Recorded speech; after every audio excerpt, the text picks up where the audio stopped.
अस्सलाम वालेकुम। आज हम स्टार्ट करने जा रहे हैं चैप्टर 15 होम्योस्टेसिस का 13 topic kidney problems and cures. और ये हमारे पास जो सेकंड सेगमेंट था होम्योस्टेसिस का, जिसमें हम एक्सक्रीशन को डिस्कस कर रहे थे, उसका लास्ट टॉपिक है। ठीक है, हमने पहले ऑस्मोरेगुलेशन को डिस्कस किया, फिर हमने एक्सक्रीशन स्टार्ट किया और आज एक्सक्रीशन के सेगमेंट का लास्ट टॉपिक है। नेक्स्ट हम थर्मोरेगुलेशन को स्टार्ट करेंगे। अच्छा, किडनी प्रॉब्लम्स, किडनी को हमने यूरिनरी सिस्टम में डिटेल से डिस्कस किया कि उसका क्या फंक्शन होता है हमारी बॉडी में। वो ब्लड में से वेस्ट को रिमूव कलेक्ट करके या फिल्टर करके बॉडी से क्या कर देती है, रिमूव कर देती है, यानी वेस्ट की एक्सक्रीशन में इन्वॉल्व होती है। अब समटाइम्स क्या होता है, अनयूजुअल सिचुएशन में arise in kidney function by factors originating with in kidney और आउटसाइड, यानी कुछ फैक्टर्स की वजह से, कुछ अवामिल की वजह से, बेशक वो किडनी के अंदर हैं। फॉर एग्जांपल किडनी के अंदर वाले फैक्टर कौन से होंगे जिनकी वजह से किडनी फंक्शन नहीं कर रही, यानी नेफ्रॉन डैमेज हो गया है, अगर नेफ्रॉन काम नहीं कर रहे या ग्लोमेरुलस का पार्ट डैमेज हो गया है, तो ये इंटरनल फैक्टर हैं किडनी के अंदर जिसकी वजह से किडनी का फंक्शन अफेक्ट होगा और किडनी प्रॉपर्ली फंक्शन नहीं कर सकेगी। या फिर आउटसाइड द किडनी फैक्टर क्या होगा, यानी कोई पैथोजन जो है उसने किडनी पे अटैक कर दिया है और उस पैथोजन के अटैक के रिजल्ट में किडनी ने फंक्शन करना छोड़ दिया है, तो ये क्या हो, आउटसाइड फैक्टर। तो इंटरनल और एक्सटर्नल दोनों फैक्टर्स की वजह से जब किडनी के फंक्शन में अनयूजुअल सिचुएशन अराइज होती है, यानी वो नॉर्मली यूजुअल जो उसका फंक्शन है वो परफॉर्म नहीं कर रही होती, तो उसकी वजह से किडनी डिजीजेस कॉज होती हैं। अब किडनी डिजीजेस जो हम यहाँ पे डिस्कस करेंगे उसमें फर्स्ट मेन किडनी डिजीज क्या है, किडनी स्टोन, यानी किडनी में स्टोन फॉर्मेशन स्टार्ट हो जाती है। और नेक्स्ट हम डिस्कस करेंगे रीनल फेलियर को, किडनी स्टोन्स को डिटेल में डिस्कस करेंगे प्लस रीनल फेलियर को। फिर हम इसका ट्रीटमेंट भी डिस्कस करेंगे कि अगर किडनी स्टोन फॉर्मेशन हो गई है तो उसको कैसे ट्रीट किया जाए, या रीनल फेलियर हो गया है, किडनी प्रॉपर्ली काम नहीं कर रहे, तो उसको हमने कैसे ट्रीट करना है। सबसे पहले है हमारे पास किडनी स्टोन्स। किडनी स्टोन्स में यहाँ अगर आप देखें तो यहाँ पे किडनी में भी स्टोन बनते हैं। फिर किडनी के अलावा जो यूरिटर होती है, यानी जिसने लेके जाना होता है यूरिन को यूरिनरी ब्लेडर में, वहाँ पे भी स्टोन बन जाते हैं। फॉर एग्जांपल यहाँ पे किडनी है, किडनी के अंदर भी स्टोन बनते हैं। इसके अलावा यूरिटर में भी स्टोन बनते हैं, वो ट्यूब जो यूरिन को लेके जा रही है, यहाँ भी यूरिटर में स्टोन है। इसके अलावा यूरिनरी ब्लैडर जो है, जो यूरिनरी सिस्टम का पार्ट है, उसमें भी स्टोन फॉर्मेशन होती है। तो ये स्टोन बनना शुरू हो जाते हैं। यहाँ पे क्या है, स्टोनी मटेरियल जो होता है किडनी में फाउंड होता है, यानी पाया जाता है, and that cause urinary obstruction. अच्छा, इसमें सबसे मेन चीज जो ये कॉज करता है वो है यूरिनरी ऑब्स्ट्रक्शन, यानी यूरिन की राह में रुकावट बन जाता है, यूरिन को रोक देता है। फॉर एग्जांपल अगर आप यहाँ पे ऑब्जर्व करें, जो यूरिटर में स्टोन बना है उसकी वजह से क्या होता है, ये जो स्टोन बना है यहाँ पे, इसकी वजह से यहाँ से यूरिन गुजर के जाना है। अब इस छोटी सी ट्यूब में अगर स्टोनी मटेरियल आ गया है तो यूरिन पास नहीं हो सकता, तो यूरिनरी ऑब्स्ट्रक्शन हो गई है। और ये चीज़ जो है मज़ीद कॉम्प्लिकेटेड यानी पेचीदा हो सकती है, ये वाला जो प्रॉब्लम है स्टोन फॉर्मेशन का, अगर जो है इन्फेक्शन हो जाए इस जगह पे। इन्फेक्शन कहते हैं सोजन हो जाना, किसी भी जगह पे सोजन का हो जाना या दर्द होना वहाँ पे। तो ये इन्फेक्शन अगर हो जाता है वहाँ पे, कोई बैक्टीरिया वगैरह भी अटैक कर देते हैं, तो ये मज़ीद कॉम्प्लिकेटेड प्रॉब्लम हमारे पास बन सकता है। अच्छा, नेक्स्ट हमारे पास यहाँ पे क्या है कि किडनी स्टोन जो है वो बन गया है, तो वो हमारे लिए प्रॉब्लम है। अब ये स्टोन जो होते हैं स्पेसिफाइड केमिकल नेचर के होते हैं, यानी डिफरेंट टाइप्स के स्टोन्स जो होते हैं वो बनते हैं, और ये डिपेंड करता है कि कौन सा केमिकल जो है वो किडनी में इकट्ठा हुआ है। जो केमिकल इकट्ठा होना शुरू हो जाता है फिर उसी के क्या बन जाते हैं, क्रिस्टल्स या स्टोन्स वहाँ पे बन जाते हैं। अब कॉजेज से हमें पता चलेगा कि किडनी स्टोन किस नेचर का है वहाँ पे। तो कॉजेज को डिस्कस कर लेते हैं। ये मोस्टली जो किडनी स्टोन होते हैं मेटाबॉलिक डिजीजेज में बनते हैं। मेटाबॉलिक रिलेटेड होता है मेटाबॉलिज्म से, यानी जो हमारी बॉडी में डिफरेंट फंक्शंस परफॉर्म हो रहे हैं। डिजीजेज यानी अगर वो मेटाबॉलिज्म प्रॉपरली परफॉर्म नहीं होते, उनमें किसी किस्म की खराबी हो जाती है, तो उन मेटाबॉलिक डिजीजेज की वजह से किडनी स्टोन बन जाता है। फॉर एग्जाम्पल हमने कैल्शियम को एक जैसे ग्लूकोज को हम एक लेवल पे मेंटेन रखते हैं और ग्लूकोज को एक्स्ट्रा हो तो ग्लाइकोजन में कन्वर्ट कर देते हैं। जब ये मेटाबॉलिज्म का ये प्रोसेस परफॉर्म नहीं होगा तो ग्लूकोज हमारी बॉडी में इकट्ठी हो जाती है और हमें जी हो जाती है शुगर या डायबिटीज।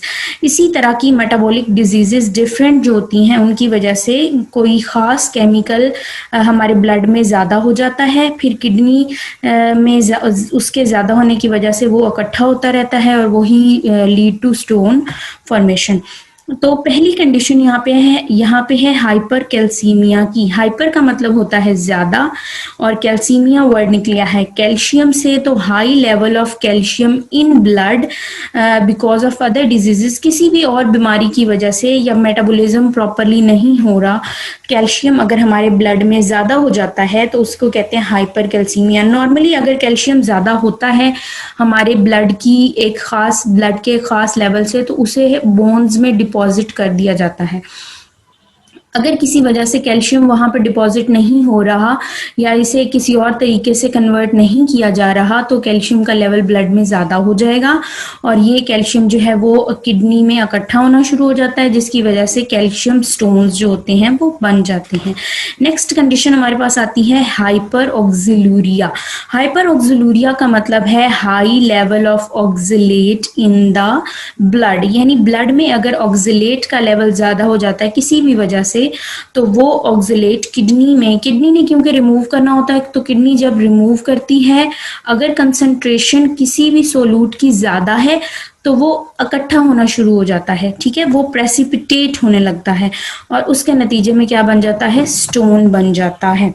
अच्छा, मेजर कॉज ऑफ फॉर्मेशन जो है वो कैल्शियम ऑक्सिलेट स्टोन्स की क्या है कि यानी ऑक्सिलेट जिन चीज़ों में प्रेजेंट है अगर हम वो बहुत ज़्यादा खाने लग जाते हैं तो फिर उस सूरत में ऑक्सिलेट पहले हमारे ब्लड में ज़्यादा है, फिर हम ये फूड्स भी ले रहे हैं तो नतीजे में ऑक्सिलेट टाइप स्टोन बन जाता है। अब ऑक्सिलेट कहाँ प्रेजेंट होता है, ग्रीन वेजिटेबल्स में प्रेजेंट होता है और टोमेटोज में भी प्रेजेंट होता है। तो जिनमें ये स्टोन फॉर्मेशन होने का खतरा होता है या थोड़ा बहुत बना होता है, कुछ लेवल में इकट्ठा हो रहा होता है, तो उन्हें जो है वो प्रिस्क्राइब किया जाता है कि वो ग्रीन वेजिटेबल्स यूज ना करें, टोमेटोज यूज ना करें, स्पेशली जो ग्रीन में होते हैं टोमेटोज उनमें ज्यादा होते हैं, या फिर उनको कहा जाता है कि अगर वो टोमेटो यूज कर भी रहे हैं तो छिलका उतार के ऊपर से जो है उसको यूज करें।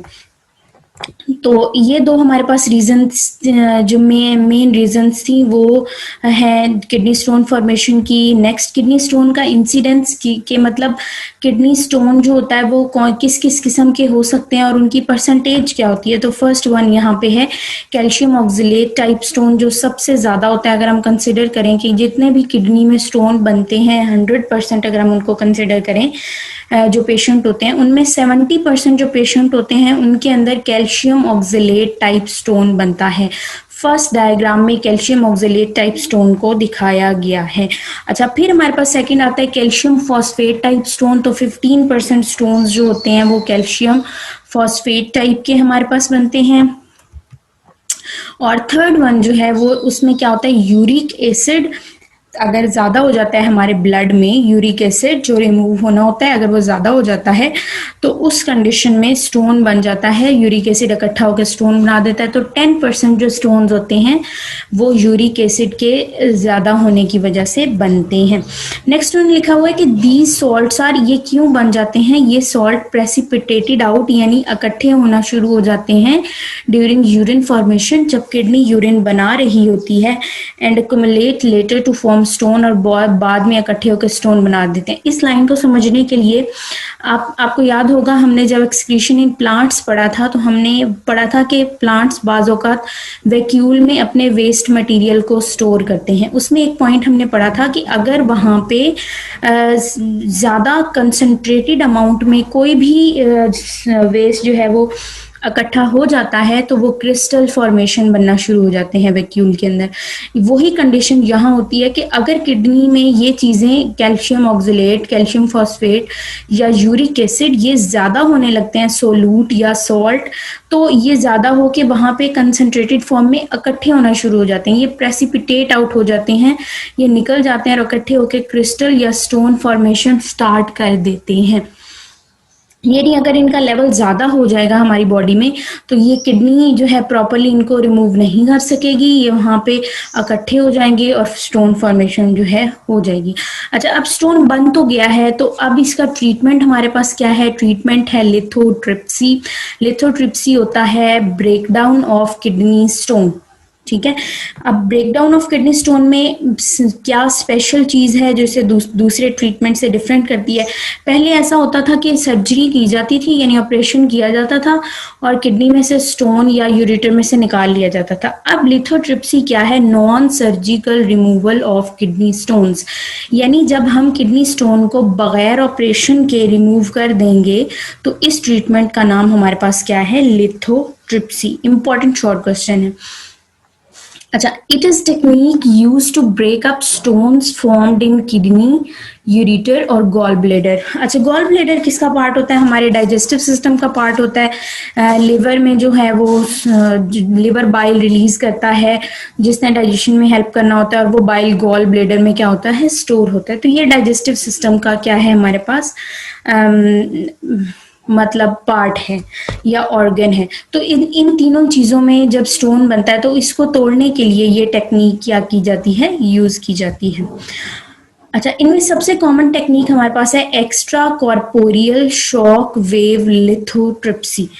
Extra corporeal shock wave lithotripsy का क्या मतलब है? यहाँ पे इसने पूरी स्टेटमेंट को एक्सप्लेन कर दिया है।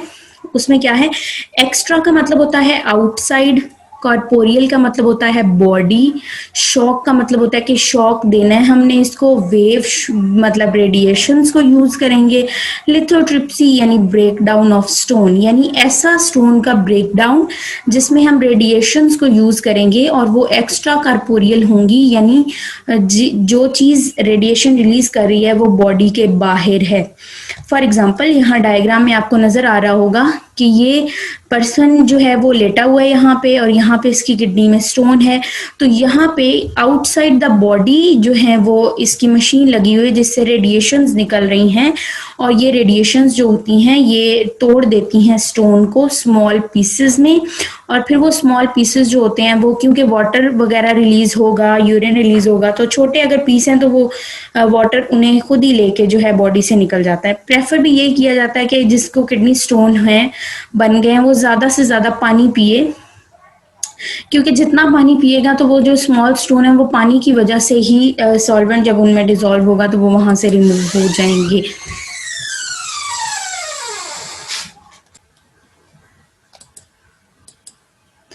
तो मैकेनिज्म में क्या है कि इसमें हम हाई कंसंट्रेशन, दो तरह की हम इसमें वेव्स या रेडिएशंस यूज करते हैं जिनको यूज करके हमने किडनी स्टोन को का ब्रेकडाउन करवाना होता है। फर्स्ट वन हमारे पास है एक्सरेज, यानी हम एक्सरेज को यूज करते हैं और उससे स्टोन ब्रेक डाउन करते हैं, और सेकेंड है अल्ट्रासाउंड वेव्स। अल्ट्रासाउंड वेव्स हम यूज करते हैं और उनसे स्टोन का ब्रेक डाउन करते हैं। ये दोनों ऐसी वेव्स होती हैं जिनमें हाई इंटेंसिटी होती है और ये जो है वो इजीली स्टोन को ब्रेक डाउन कर सकती हैं। तो आउटसाइड द बॉडी ये रिलीज की जाती हैं और फिर जो स्टोन बॉडी के अंदर है वो इनकी इंटेंसिटी की वजह से छोटे छोटे पीसेस में कन्वर्ट हो जाता है, which are passed out of the body in urine. और जब ये छोटे पीसेस या रेत सी बन जाती है तो यूरिन के साथ जो है ये बॉडी से रिमूव हो जाती हैं। तो ये हमारे पास था लिथोट्रिप्सी का मेथड। यहाँ पे डायग्राम में जो है वो क्लियरली दिखाया गया है। सबसे पहले यहाँ पे है कि एक्सरे बीम्स जो हैं वो एक्सरेज को हम यूज करते हैं लोकेट करने के लिए कि किडनी स्टोन कहाँ पे है, प्रॉपरली किडनी के किस पार्ट में ये स्टोन जो है वो प्रेजेंट है। फिर यहाँ पे एक्सरे रिसीवर, यहाँ पे अगर आप देखें एक्सरे सोर्स है, यानी ये वो सोर्स है जहाँ से एक्सरेज निकल रही हैं, जिन्होंने लोकेट किया है कि किडनी स्टोन कहाँ पे है। फिर यहाँ पे शॉक वेव जनरेटर हैं, यानी वो वेव्स हैं जिनको हमने यूज़ करके स्टोन का ब्रेकडाउन करना है। शॉक वेव जनरेटर ये वाला है, इससे रेडिएशंस निकलती हैं जो स्टोन को पीसेस में कन्वर्ट कर देती हैं। यहाँ पे एक और लेबलिंग है कि यहाँ पे नीचे की तरफ वाटर और जेल फिल्ड कुशन रखा होता है बॉडी के नीचे, और फिर यहाँ पे शॉक वेव्स जो हैं वो kidney are focused on the kidney stone पे फोकस की गई हैं, और उनको यूज़ करके जो है वो किडनी स्टोन को तोड़ा जाता है। यहाँ पे सिंपली ये दिखाना था कि ये मशीन जो है वो एक्स्ट्रा कॉर्पोरियल है, यानी आउटसाइड द बॉडी जो है वो वेव्स को रिलीज कर रही है, और वो वेव्स कौन सी हैं, शॉक वेव्स हैं यहाँ पे, और एक्सरेज जो हैं उनको लोकेट करने के लिए यूज़ किया जाता है। फिर यहाँ पे कुछ और लेबलिंग है, इनको लर्न करने की ज़रूरत नहीं, बट मैं आपको क्योंकि डायग्राम में मेंशन है बता देती हूँ। ये कंट्रोल यूनिट है जिससे इस मशीन को कंट्रोल किया जाता है। ये एप्रन है जो इसने पहना हुआ है डॉक्टर ने या वट जो भी यहाँ पे मॉनिटर कर रहे हैं इन चीज़ों को। ये एप्रन जो है इन्हें एक्सरे से प्रोटेक्ट करता है, and this one is monitor जिससे कंट्रोल किया जाता है। तो ये हमारे पास जो था वो होल प्रोसेस था जो जिसमें हम लिथोट्रिप्सी का फंक्शन परफॉर्म कर रहे थे। नेक्स्ट हमारे पास है रीनल फेलियर। रीनल फेलियर का मतलब होता है कि वो कंडीशन जिसमें किडनी फेलियर, यानी वो प्रॉपरली अपना पूरा काम परफॉर्म नहीं कर रही। अभी भी वो कुछ काम परफॉर्म कर रही है बट वो प्रॉपरली पूरा फंक्शन अपना परफॉर्म नहीं कर रही, जिसकी वजह से हम कहते हैं जी रीनल फेलियर हो गया है। अच्छा, रीनल फेलियर जो होता है उसमें क्या होता है, various factors of pathological and chemical nature. Different factors, चाहे वो पैथोलॉजिकल नेचर के हों, यानी नेफ्रॉन वगैरह डिस्ट्रॉय हो गए हैं या कोई पैथोजन वगैरह ने अटैक कर दिया है, या केमिकल नेचर, किसी केमिकल की वजह से जो है रीनल किडनी अपना फंक्शन परफॉर्म नहीं कर रही। Progressively Aahista Aahista destroy the nephron. ये नेचर जो है केमिकल और पैथोलॉजिकल नेचर के फैक्टर्स ये आहिस्ता आहिस्ता किडनी को डिस्ट्रॉय कर देते हैं, स्पेशली इसके ग्लोमेरुलस पार्ट को, जहां से फिल्ट्रेशन होके वेस्ट ने रिमूव होना था। तो यहाँ डायग्राम में दिखाया भी गया है कि फर्स्ट जो नॉर्मल किडनी है उसमें ग्लोमेरुलस नॉर्मल है, जबकि जो डिजीज्ड किडनी है उसका शेप भी प्रॉपरली मेंटेन नहीं रही और उनमें ग्लोमेरुलस डैमेज्ड हो गए हैं, फिल्ट्रेशन प्रॉपरली नहीं होगी, ट्यूब्यूल्स वगैरह डैमेज हो गई हैं, जिसकी वजह से किडनी प्रॉपर फंक्शन को परफॉर्म नहीं कर रही। अच्छा, रीनल फेलियर के रिजल्ट में क्या होता है, plasma level of urea and other waste increase.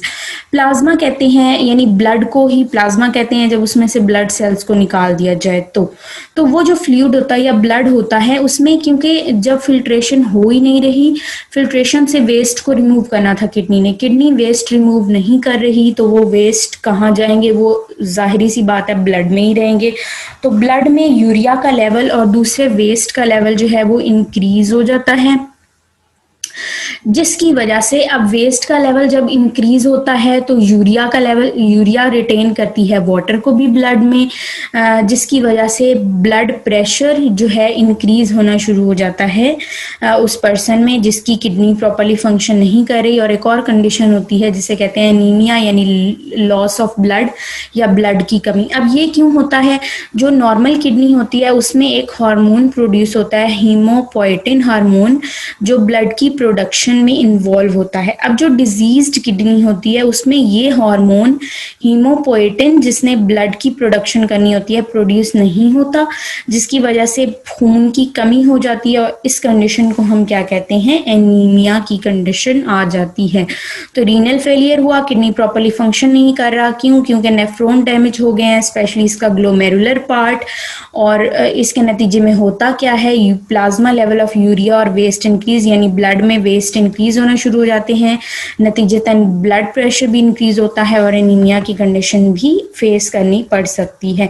अच्छा, इसका ट्रीटमेंट हमारे पास क्या है रीनल फेलियर का, जैसे हमने किडनी स्टोन पढ़े और फिर हमने उनका ट्रीटमेंट पढ़ा, लिथोट्रिप्सी इंपॉर्टेंट शॉर्ट क्वेश्चन था जो, इसके अलावा आपने शॉर्ट क्वेश्चन एमसीक्यू के लिहाज से इंसिडेंस ऑफ किडनी स्टोन की किडनी स्टोन कितनी परसेंटेज में कौन सा स्टोन होता है उसको एमसीक्यूज के लिहाज से याद करना है। नेक्स्ट हमारे पास है डायलिसिस। डायलिसिस जो है वो इंपॉर्टेंट लॉन्ग क्वेश्चन कंसिडर किया जाता है। डायलिसिस ट्रीटमेंट होता है रीनल फेलियर का, यानी जब किडनी प्रॉपरली ब्लड को क्लीन नहीं कर रही तो हम आर्टिफिशियल मेथड से ब्लड को क्लीन करते हैं, इस मेथड को कहते हैं dialysis. Chronic renal failure, chronic renal failure जो भी डिजीजेस होती हैं हमारे पास मोस्टली वो दो टाइप्स की होती हैं, एक्यूट एंड क्रोनिक। एक्यूट का मतलब होता है कि सडन वो चीज आपकी खराब हो गई है, किसी पैथोजन ने अटैक किया या किसी भी वजह से। क्रोनिक होता है ऐसी डिजीज जो लंबे अरसे से आपकी बॉडी में आहिस्ता आहिस्ता डेवलप हो रही थी, आपको पता नहीं था। और क्रोनिक डिजीज का पता ही तब चलता है जब वो बहुत लंबे अरसे से डेवलप हो रही थी और अब वो इतनी ज्यादा हो चुकी है कि उसका ट्रीटमेंट पॉसिबल नहीं है एज सच। तो ऐसे रीनल फेलियर में kidney is unable to remove urea, excess water and waste from the blood. Kidney blood में से ना तो यूरिया रिमूव कर सकती है, ना एक्सेस वाटर को, ना वेस्ट को रिमूव कर सकती है। तो डायलिसिस वो मेथड होता है जिसे ब्लड को आर्टिफिशियली क्लीन करने के लिए यूज किया जाता है। अच्छा, अब कैसे हम यूज करते हैं? या तो हम ब्लड को आर्टिफिशियल किडनी से गुजारते हैं, यानी जो आउटसाइड द बॉडी है, जो मशीन है, उसमें से हम ब्लड को गुजारेंगे, वो ब्लड को साफ करेगी और फिर ब्लड हम दोबारा बॉडी में डाल देंगे। या फिर दूसरा तरीका क्या हो सकता है कि हम एब्डोमेन में, यानी उसके पेट का जो रीजन है पेशेंट का जिसकी किडनी काम नहीं कर रही, उसमें किसी तरीके से फ्लूइड डाल दें और वो फ्लूइड जो है वेस्ट को कलेक्ट कर ले और फिर हम फ्लूइड को निकाल लें। ठीक है, एक तो ये तरीका है कि हम ब्लड निकालें, साफ करें और फिर दोबारा अंदर डाल दें। दूसरा ये है कि हम फ्लूइड अंदर डाल दें और ब्लड अंदर ही रहे, ब्लड साफ हो जाए तो फ्लूइड को हम क्या कर लें, बाहर निकाल लें। तो ये दो हमारे पास डायलिसिस की टाइप्स होती हैं। फर्स्ट वन इज हीमोडायलिसिस, जिसमें हम ब्लड को बाहर निकालेंगे, साफ करेंगे और दोबारा बॉडी में एंटर करेंगे। And second one is peritoneal dialysis, जिसमें हम उस फ्लूइड को जिसने ब्लड को साफ करना है एब्डोमेन में यानी पेट में डालेंगे और वहां पे ब्लड साफ होगा और फिर हम फ्लूइड को बाहर निकाल लेंगे। तो वन बाय वन हम इन टाइप्स को डिस्कस कर लेते हैं। फर्स्ट हमारे पास है हीमोडायलिसिस। डायलिसिस सबसे पहले मैं आपको डायग्राम के थ्रू इसकी एक्सप्लेनेशन दूंगी, फिर इंशाल्लाह ताला हम इसके स्टेप्स को डिस्कस करेंगे। अच्छा, यहाँ पे अगर आप देखें तो ये हमारे पास है जी पेशेंट का हाथ है। हाथ से हमने यहाँ पे सबसे पहले बताती हूँ डायलाइजर। अच्छा, डायलाइजर वो मशीन होती है या हम इसे कहते हैं आर्टिफिशियल किडनी जिसने ब्लड को साफ करना है। डायलाइजर के अगर हम पार्ट देखें तो दो स्पेसिस होती हैं, यानी इसमें दो खाली जगह होती हैं जिनको एक मेम्ब्रेन ने जो कि सेंटर में मौजूद है, जिसे नाम दिया है सेमी परमिएबल मेम्ब्रेन का, इसने सेपरेट किया होता है। Dialyser contain two spaces which are separated by semi permeable membrane. ये सेमी परमिएबल मेम्ब्रेन से सेपरेटेड होती हैं।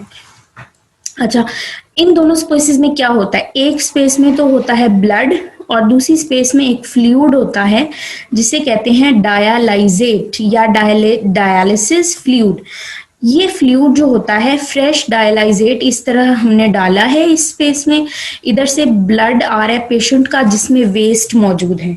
ठीक है, अब ब्लड में वेस्ट ज्यादा है जबकि जो डायलाइजेट है या डायलिसिस फ्लूइड है उसमें सोलूट कम है। तो ये वेस्ट मटेरियल खुद ब खुद इस मेम्ब्रेन से गुजर के इस डायलिसिस फ्लूइड में आ जाएंगे।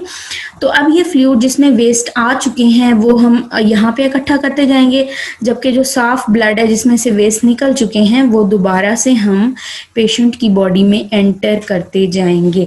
तो डायग्राम के थ्रू हमने क्लियरली इसको पढ़ लिया, इंशाल्लाह ताला आपको समझ आ गई होगी। नेक्स्ट हम इन स्टेप्स को डिटेल में भी डिस्कस कर लेते हैं जो बुक में मेंशन किए गए हैं। अच्छा, स्टेप्स में हमारे पास क्या है? पहला स्टेप ये है कि one needle will slowly remove the blood. एक नीडल जो है वो ब्लड को बॉडी से निकाल रही है। अब वो कहाँ जा रहा है blood? Transfer it to a machine called a dialyser. हमने जो है वो ब्लड डायलाइजर को दे दिया। डायलाइजर के और क्या नाम है? इसे डायलिसिस मशीन भी कहते हैं और इसे आर्टिफिशियल किडनी भी कहते हैं। अच्छा, डायलाइजर में दो स्पेसिस होती हैं और दोनों स्पेसिस जो होती हैं एक मेम्ब्रेन से सेपरेटेड होती हैं और ये मेम्ब्रेन क्या होती है? Semi permeable membrane. उसके एक साइड से ब्लड पास कर रहा होता है and dialysis fluid on the other side, दूसरी साइड से डायलिसिस फ्लूइड पास करता है, जैसे हम पीछे देख भी चुके हैं। अब वेस्ट और एक्सेस वाटर जो होते हैं वो ब्लड में से गुजर के डायलिसिस फ्लूइड में आना शुरू हो जाते हैं और इस तरह जो है हमारा ब्लड क्लीन हो जाता है और हम क्लीन ब्लड को रिटर्न कर देते हैं टुवर्ड द बॉडी। ये हमारे पास था हीमोडायलिसिस, जिसमें हमने ब्लड को निकाला, डायलाइजर में डाला। डायलाइजर में दो स्पेसिस थी, एक में से ब्लड गुजर रहा था, दूसरी साइड पे डायलिसिस फ्लूइड था, तो वेस्ट मटेरियल ब्लड से फ्लूइड में आ गए। गंदा डायलाइजेट हमने साइड पे इकट्ठा कर लिया और साफ ब्लड हमने दोबारा से बॉडी में एंटर कर दिया। नेक्स्ट डायलिसिस की टाइप है हमारे पास पेरिटोनियल डायलिसिस। पेरिटोनियल डायलिसिस जो होती है वो पेरिटोनियल कैविटी में होती है। पेरिटोनियल कैविटी क्या कहते हैं? हमारे एब्डोमेन या पेट के पोर्शन में एक खाली जगह होती है, उस कैविटी को कहते हैं पेरिटोनियम कैविटी। अब उसमें बाकी ऑर्गन्स भी प्रेजेंट हैं, लेकिन ऑर्गन्स को भी क्योंकि मेम्ब्रेन ने सेपरेट किया होता है और यहाँ पे अगर आप देखें यानी यहाँ पे एक लेयर होती है जिसने हमारे एब्डोमेन को सेपरेट किया होता है, ठीक है। फिर एक लेयर होती है जिसने हमारे ऑर्गन, जो इंटरनल ऑर्गन्स हैं उनको जो है वो कवर किया होता है, तो दरमियान में खाली जगह बच जाती है। इस कैविटी को कहते हैं एब्डोमिनल या पेरिटोनियल कैविटी। अच्छा, इस टाइप ऑफ डायलिसिस में क्या होता है? डायलिसिस जो सोल्यूशन होता है उसको डाल दिया जाता है इस कैविटी में, ठीक है। कैविटी में हमने कैसे डाला है? Through peritoneal catheter. कैथेटर कहते हैं सुरंज की तरह की एक ट्यूब को, उससे हमने इस फ्लूइड को अंदर डाल दिया। फ्लूइड को हमने यहाँ पे भर दिया है। अच्छा, फ्लूइड हमने यहाँ पे भर दिया है और फिर ये फ्लूइड भर गया है तो साइडों पे क्योंकि ब्लड वेजल्स होती हैं वो फ्लो कर रही होती हैं, तो ब्लड वेस्ट में से वेस्ट फ्लूइड में आ जाता है। उसके बाद हम इसी फ्लूइड को दोबारा से इकट्ठा कर लेते हैं, बाहर निकाल लेते हैं। ड्रेन लाइन यानी वो लाइन जिसके थ्रू हमने इस फ्लूइड को बाहर निकाला है। सेकेंड डायग्राम में भी यही दिखाया गया। ये डायलाइजेट बैग है, इससे हमने फ्लूइड को पेरिटोनियम कैविटी में डाल दिया। यहाँ से जो ब्लड में वेस्ट थे वो ट्रेवल करके इस फ्लूइड में आ गए और फिर यही फ्लूइड जिसमें वेस्ट था हमने बाहर निकाल लिया है। यहाँ पे dialysate with waste product drain from peritoneal space, यानी पेरिटोनियल स्पेस से हम ये वेस्ट प्रोडक्ट हमने इस डायलाइजेट में लिए और ये डायलाइजेट हमने बाहर निकाल लिया जिसमें वेस्ट प्रेजेंट थे। फ्रेश डाला था जिसमें वेस्ट और सोल्यूट नहीं थे और वो बाहर निकाला कि जिसमें वेस्ट और सोल्यूट क्या थे? प्रेजेंट थे। अब इसके भी स्टेप्स को हम डिस्कस कर लेते हैं। एब्डोमेन जो होता है उसमें पेरिटोनियल कैविटी होती है, पेट का पोर्शन जो होता है, इसके गिर्द एक थिन एपिथेलियम या थिन लेयर होती है, उस लेयर को कहते हैं पेरिटोनियम। अब पेरिटोनियल कैविटी जो होता है फिल्ड विद डायलिसिस फ्लूइड, उसमें हम डायलिसिस फ्लूइड डाल देते हैं, भर देते हैं। That enters the body through catheter, जो बॉडी के अंदर एंटर हुई है कैथेटर के थ्रू।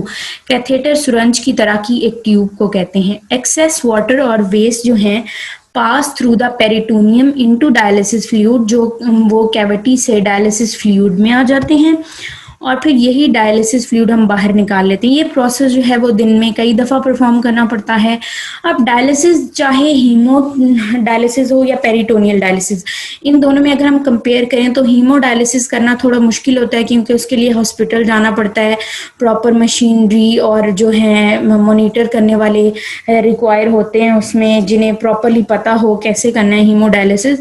जबकि पेरिटोनियल डायलिसिस आप कहीं भी ट्रेवल कर रहे हैं या घर बैठे हैं तो आप परफॉर्म कर सकते हैं। लेकिन दोनों डायलिसिस में ये है कि पेशेंट को पेन फेस करनी पड़ती है, उसे दर्द बर्दाश्त करनी पड़ती है और ये परमानेंट ट्रीटमेंट भी नहीं है क्योंकि किडनी काम नहीं कर रही, आप जिंदा हैं तो आप में वेस्ट भी बन रहे हैं as a result of metabolism. तो ये करना पड़ता है जब तक कि कोई प्रॉपर ट्रीटमेंट, आपको परमानेंट ट्रीटमेंट नहीं मिलता।